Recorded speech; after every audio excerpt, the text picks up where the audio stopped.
Olá pessoal, aqui é o deputado estadual Coronel Sandro. Eu ainda estou um pouco incrédulo com o que aconteceu no Brasil de ontem para hoje. Refiro-me à prisão do deputado federal Daniel Silveira, do PSL do Rio de Janeiro, decretada pelo ministro da Suprema Corte, Alexandre de Moraes, ao argumento de que ele estaria atentando contra a ordem democrática, pregando a derrubada de poderes, manifestada numa resposta que ele deu ao ministro Edson Fachin, que referiu-se a um tweet de 2 anos do general Vilas Boas, à época em que a corte apreciava casos relacionados ao ex-presidente Luiz Inácio Lula da Silva. E recebi agora também a notícia de que, à unanimidade, os ministros do Supremo Tribunal Federal confirmaram essa prisão que foi executada ontem. Muito bem. Disso tudo a gente tira algumas lições. Uma delas é que realmente a nossa liberdade está ameaçada. A outra lição é que não há efetivamente um equilíbrio entre os poderes na República Federativa do Brasil. O que nós percebemos é que há um superpoder que se sobrepõe aos demais poderes, e esse superpoder é o Poder Judiciário, aqui representado pela Suprema Corte, pelo Supremo Tribunal Federal, e ele efetivamente exerce uma posição de superioridade sobre os demais poderes, Poder Legislativo e Poder Executivo. Outra coisa que nós aprendemos é que esse poder, o Supremo Tribunal Federal, ele não pode ser criticado, diferente dos poderes legislativos, pelo Brasil inteiro, sejam em câmaras municipais, em assembleias, poderes executivos através de prefeitos, ministros, secretários, enfim, que sofrem críticas, agressões verbais, ofensas todos os dias.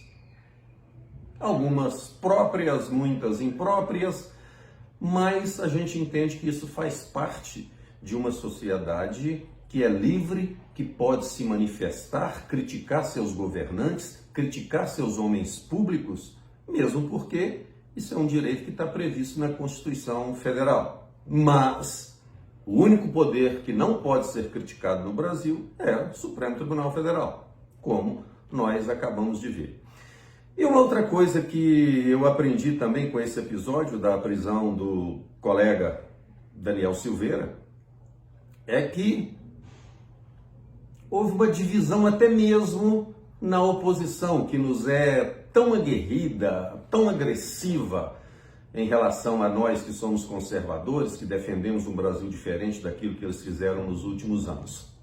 Os mais cautelosos entenderam, mesmo assim não se manifestaram, mas sabem que todos nós estamos ameaçados, porque hoje é Daniel Silveira, amanhã serei eu, e depois você e o seu vizinho e quem está do seu lado.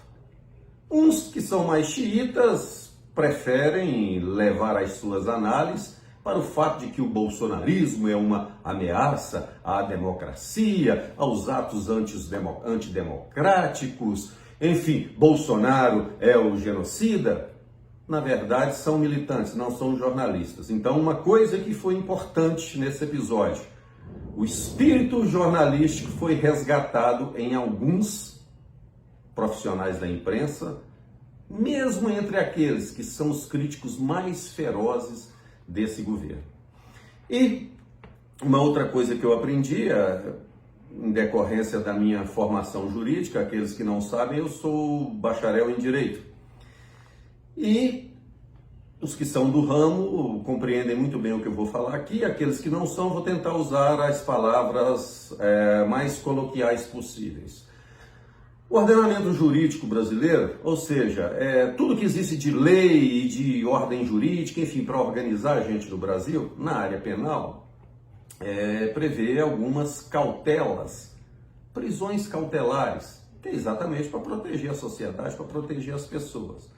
Então existe nessa ordem jurídica nossa, aqui no Brasil, o que nós chamamos de prisão preventiva, prisão em flagrante, prisão temporária, que a grande maioria já ouviu falar delas, sabe muito bem o que significam. Em linhas gerais, ou melhor dizendo, é retirar um elemento nocivo do meio da sociedade de forma provisória, porque ele pode representar um perigo iminente, atual, para essa mesma sociedade. Então, adotam-se essas cautelas penais exatamente para nos proteger a todos. Perfeito. É isso mesmo. Só que hoje eu aprendi que no direito brasileiro o Supremo Tribunal Federal criou mais uma cautela penal, mais uma prisão cautelar. Ou seja, que é a prisão em mimimi. Exatamente. Daniel Silveira sofreu ontem, para ser mais exato, a cautela penal da prisão em mimimi. O que é a prisão em mimimi? Na verdade, ela se assemelha muito à prisão preventiva. E vocês que manuseiam muito bem o Código de Processo Penal, podem ir lá no artigo 312, eu vou fazer até questão de ler aqui para vocês sobre a prisão preventiva prevista no artigo 312 do Código de Processo Penal brasileiro. Então diz o seguinte, a prisão preventiva poderá ser decretada como garantia da ordem pública, da ordem econômica, por conveniência da instrução criminal ou para assegurar a aplicação da lei penal, quando houver prova da existência do crime e indício suficiente de autoria. Muito bem. Isso aqui, eu estou aqui com um vade-mecum muito caro e conhecido dos alunos de direito aí do Brasil. Essa aqui está até uma edição de 2017, mas nesse aspecto aqui relativo à prisão preventiva ainda está atual. Muito bem. A prisão em mimimi, que foi essa que aconteceu com o Daniel Silveira, ela guarda alguma semelhança com essa prisão preventiva. Só que, esqueçam, não é necessário, necessária a existência daqueles requisitos previstos para a prisão preventiva. Então, não precisa haver indício de materialidade nem de autoria, nem informação de que o suposto autor do crime ele é perigoso à sociedade, e naquela análise do cabimento, ou seja, quando se analisa a necessidade, a adequação, a proporcionalidade, isso também não é necessário. A prisão em mimimi, ela é um ato unilateral, exclusivo, praticado por um juiz, que dependendo da corte ele tem vários nomes, desembargador, ministro, e juiz, magistrado, enfim. Basta que ele entenda que houve o crime, que tem materialidade e que o autor está definido. Isso não precisa estar sujeito a nenhum julgamento de razoabilidade, não. Muito bem. Então, e com outro detalhe, essa prisão em mimimi, ela se caracteriza pelo fato de muitas vezes o próprio juiz é a vítima do crime. E esse próprio juiz é quem define e tem a competência e o poder para decretar a sua prisão. Então, o sujeito passivo, nesse caso, o autor, enfim, é aquele cidadão brasileiro, pagador de impostos, que acorda todos os dias 5 da manhã para trabalhar, ou vai para o seu empreendimento, ou vai para o parlamento exercer a sua função de deputado federal, estadual, vereador, em câmaras municipais. Então, essa prisão em mimimi, ela visa impedir que você, cidadão brasileiro, possa criticar membros do Poder Judiciário, em especial, nesse caso, do Supremo Tribunal Federal. E Se você criticar ainda o juiz que está com o inquérito, que a unanimidade praticamente de juristas do Brasil dizem que 2 inquéritos que tramitam naquela corte, eles são ilegais, que são os tais supostos inquéritos das fake news e dos atos antidemocráticos. Então, se você criticar esse ministro, sendo essa crítica ofensiva ou não, que às vezes ela pode ser ofensiva, mas existem remédios jurídicos para que quem ofenda repare na justiça. E é isso que defende, que nós defendemos, e o Estado de liberdade, como nós cremos que ainda estamos no Brasil, é que nós devemos defender.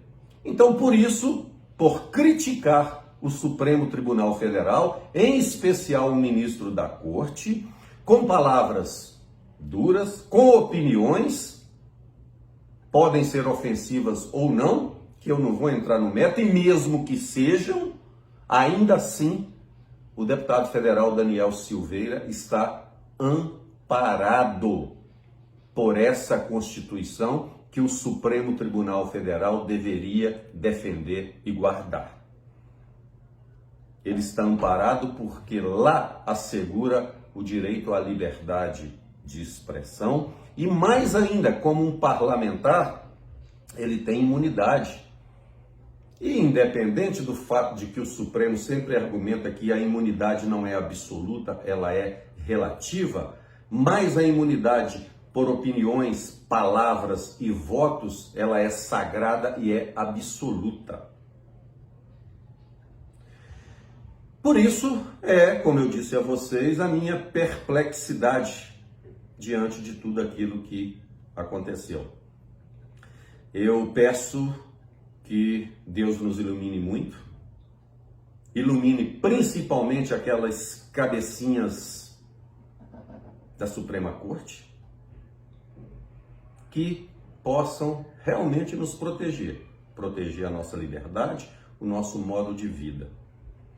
E aqueles que talvez estejam alegres, comemorando, achando, ó, que maravilha, um deputado bolsonarista foi preso por manifestar-se livremente, por expor a sua opinião, eu lembro a você, começa assim mesmo.